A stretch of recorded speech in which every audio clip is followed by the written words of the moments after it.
Not all readings are intended for the collective, and today the question is, what direction does Spirit wish you to go? So the first card of our reading, we have the High Priest represented by Aaron, the brother of Moses. And he was elected, apparently by God, as the first High Priest of Israel. And he was tasked with being an intermediary between God and the people. He also had to take care of the Ark of the Covenant and the Tabernacle. If you notice his breastplate, he's got 12 jewels, each jewel specifically appointed to represent each tribe of Israel. This man was effective at communicating with the Pharaoh and also helping Moses lead the people out of Israel during Exodus. Okay, so I understand you don't want to deal with tarot and biblical stories. However, these are stories that we can relate to. And what can we relate to here? What does this have to do with what Spirit feels your direction is? Well, firstly, you were intended to be a leader. You have been a leader. You were intended to be a teacher. You have been a teacher, whether you know it or not. You were intended to open people's minds and at the same time help people adhere to certain rules and procedures and mannerisms in conducting oneself in order to achieve a high result in their lives or aspire to a higher level of existence. Yet you are also vulnerable to your own mistakes. See, Aaron made the mistake of succumbing to the desires of the people, and he built a great golden calf, an icon, something that the people wished to worship over that of God, the Creator, the Supreme Deity Spirit. And as a result, he was corrected. So what this says is that you are meant to be a leader. You are meant to guide the people. You are meant to interlink communities. You are intended to bring enlightenment, healing, understanding, and connection to the divine or to whatever organization that you are working for, and then to bring the organization down to the level of the people and the needs of the people up to the level of the organization that you're associated with. But you are vulnerable to allowing the people's needs and desires to take you off your personal mission. So then we have the Hermit here, and there's a lot going on here, so you got to pay attention. So we know that you're supposed to be a leader, and with the Hermit represented by Jean the Baptiste, which I will get to you in a second, this reading's going to go over 3 minutes, so I highly recommend you click the link on the bottom so you can see the rest of the video on YouTube. So now that we're after 3 minutes, we've got the Hermit, Jean the Baptiste. And as you notice, he's holding a lamb. He's dressed in impoverished clothing, and he usually is known to live in the outdoors, living off of locusts and honey. He lives a very simple, humble life, and it is said that he paved the way for Jesus. He would preach repenting for one's sins, repenting for one's toxic behaviors, and he would bring about baptisms. He even baptized Jesus, but he died rather tragically, standing up to King Herod over his marriage, and unfortunately John the Baptist was beheaded. So what does this mean for you? Okay, so let's apply this to regular life, okay? Imagine you've got a bunch of toxic friends, and they're partying all the time, and they're hanging out, and they're doing horrible things, and they're making bad decisions in their relationships, and they're making bad decisions in their life. They're motivated by greed and manipulation. They hurt people, they hurt children, they hurt women. They're scandalous towards their male counterparts, their buddies, etc., or their females that are out to steal their best friend's husband, etc. You're living in a world full of just chaos and disruption, things that could be entirely avoided if people just had better priorities.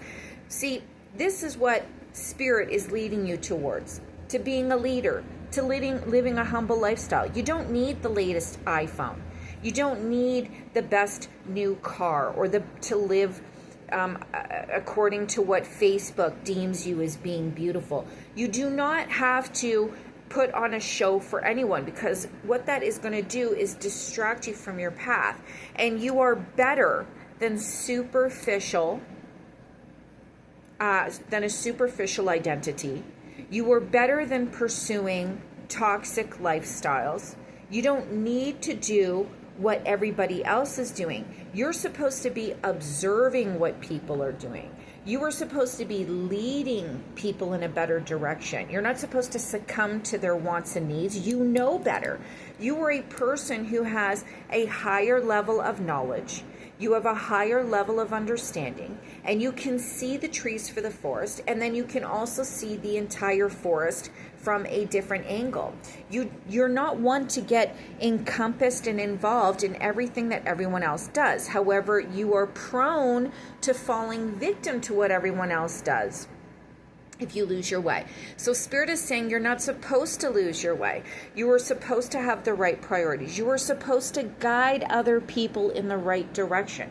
And it doesn't matter if you work at a bar, if you work at a hospital, if you work at a grocery store or a coffee shop or a construction site. You are the one who is observing what these people are doing. You're not supposed to be getting wrapped up in the latest, greatest trends or the best holidays or having the best, largest boat. You are supposed to be just living very humbly, discreetly, and then analyzing what people are doing and showing them the right direction. But you have to be very, very careful here. Because remember, Jean le Baptiste, or John the Baptist, he was beheaded. He died because he spoke out against somebody for their sinful behavior. So you are a person who has to take on scarier elements of society. You have to stand up to the people and not succumb to their will, because you've got more to offer. You are a teacher and a guide, but at the same time, you must be very careful about how you are trying to instruct people and lead people. Because how is the world any better if you end up getting yourself taken out of a situation where you develop massive enemies because of your points of view? You're going to have more tact. So this job of yours is pretty scary. And we have the 8 of feathers at the end of our situation. So whatever it is that you are pursuing, these are the morals and ethics that are supposed to be guiding your choices. And you will know, regardless of what you're doing, you will know if you're on the right path. So Jonah, the fish about Jonah being trapped inside the fish, he was given a job to do by God. So it's kind of like a lot of you in the collective who don't believe in the Christian, Judeo-Christian version of God, but you know that there's a God, you know that there's a spirit, you know there's creator, and you know that we have this life path. And many people think that we have a contract before our birth that we have to fulfill. So many of you are feeling as if the contract that you have made, your sole purpose, is very difficult for you to fulfill. You are scared, you are intimidated, and you'd rather just go in another direction. You're looking at what the people around you are doing. You want to do what the people around you are doing. You don't want to do what your sole purpose has been put on the earth to do. And what you're going to do is you're going to build an entrapment for yourself. Every time you try to deviate from your life plan, you're going to have barriers. Every time you try to choose a different life course, you're going to encounter obstructions along the way. And finally, the spirit, the universe, God, is going to build up so much walls around you that you're going to be faced with a situation where things are going to be very time sensitive for you. So when Joseph tries to escape God's instruction, he ends up on a boat. Then there's this massive storm. Then they fling him off the boat, I believe, from what I recall. They fling him off the boat because they think that he brought the storm. Then he's drowning, and then a fish grabs him. And although at first it seems like it's horrible, all of a sudden he's given some time to think and contemplate about what his next move is. And he's got to pray about it. He's got to meditate about it. Okay, what is it that I should be doing? What was I supposed to do? What have I been afraid to move forward in? So chances are the big thing that you're supposed to be doing in your life is the thing that scares you the most. And you're going to be hit with a situation where you've chosen to put yourself in a placement, and now you're going to start running out of time, and the walls are going to start closing in on you. And you've got to buck up and trust the process. have faith and do what your inner self tells you what to do. Don't allow your self-doubt and your fear to prevent you from fulfilling your purpose. And you will know what that is, whatever field you're in. You will know what you're supposed to do. You've got to buck up and move forward. You've got this.